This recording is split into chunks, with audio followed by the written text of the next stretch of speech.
The air felt wrong the night she came home late, her heels clicking too deliberately on our hardwood floor. Claire, my wife of 12 years, swept in, her auburn hair flawless, her perfume heavy, like she doused herself to mask something else. I'm Ethan, 38, a logistics manager who'd learned her rhythms better than my own. 12 years of marriage, laughter over bad jokes, hands clasped under dinner tables, her whispered "always" at night, had taught me her patterns. That night her kiss was cold, her smile rehearsed. "Long meeting," she said, avoiding my eyes. My gut twisted, but I poured her wine, nodded, and played the dutiful husband. In that silence, something snapped. She thought she was cleverer than me. She wasn't. We'd been solid once, in our Seattle home, a craftsman with a view of Puget Sound. Claire, 35, an HR director, was my anchor through late nights chasing promotions. Her wit lit up rooms, her touch grounded me. But love can rot quietly, and hers had.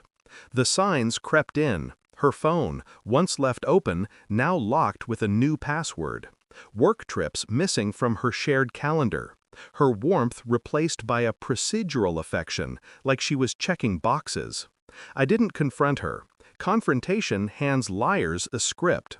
Instead, I hired a private investigator, a grizzled ex-cop named Vince, who smelled of stale coffee and delivered truths in manila folders. 2 weeks later, I sat in my car outside a diner, hands trembling as Vince slid a folder across the seat. Photos spilled out. Claire in a dimly lit restaurant, laughing, her hand on a man's arm. Claire in a hotel lobby, lips locked with his. Claire radiant, alive in a way she hadn't been with me in years. Daniel Mercer, mid-40s, corporate executive, married with 2 kids, gold ring glinting on his finger. Her betrayal wasn't just physical, it was the theft of the passion she'd withheld from me, fed to him like a feast while I starved on scraps. Rage burned, but clarity cut sharper. A chain snapped, I was free to act. I became a ghost in my own marriage. At home, I cooked her favorite pasta, asked about her day, massaged her shoulders when she sighed about stress. She never suspected I knew. Each smile I gave her bought time to build my case. I collected everything, receipts from her secret dinners, text logs Vince pulled, hotel bookings under her maiden name, grainy videos of their stolen moments. My laptop became a vault of her deceit, every file a brick in the wall I'd used to bury her lies. The plan crystallized when I sent 3 envelopes, one to Claire's parents, one to her boss, one to Daniel's wife. Each held copies of the photos, texts, receipts. No note, just truth in stark color. I expected chaos, tears, maybe a fight. What I didn't expect was a call from Claire Mercer, Daniel's wife. Her voice was steady, no trace of panic. "Thank you for the envelope, Ethan. I've been waiting for proof." Waiting? We met at a quiet cafe, her elegance a shield, blonde hair pulled tight, eyes like steel. She slid a folder to me, mirroring Vince's move.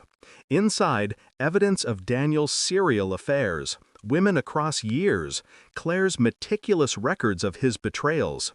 My wife was just his latest. "I'm divorcing him," Claire said, sipping her latte. "I'll take everything he's worth." "Your wife will burn too. Are you ready?" I nodded. I wasn't saving my marriage, I was dismantling it with precision. The fallout was a wildfire. Claire's parents called first, their voices heavy with shame, disowning her choices. Her office followed. She'd violated HR's code of conduct, a bitter irony. They demanded her resignation, no severance. Daniel's world collapsed faster. Claire Mercer froze his accounts, served divorce papers at his office, his staff watching as he begged, humiliated. He lost his job, his reputation, his leverage. My Claire tried to spin it, calling me from behind locked doors, voice cracking as her parents berated her.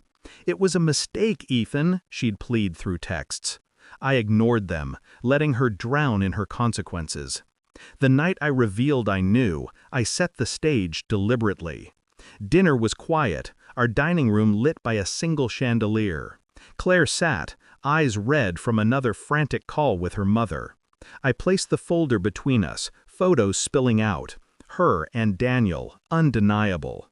She didn't touch it, didn't speak. Her lips trembled, face pale. "You ruined me," she whispered, voice breaking. I leaned in, voice low, steady. "No, Claire, you ruined yourself.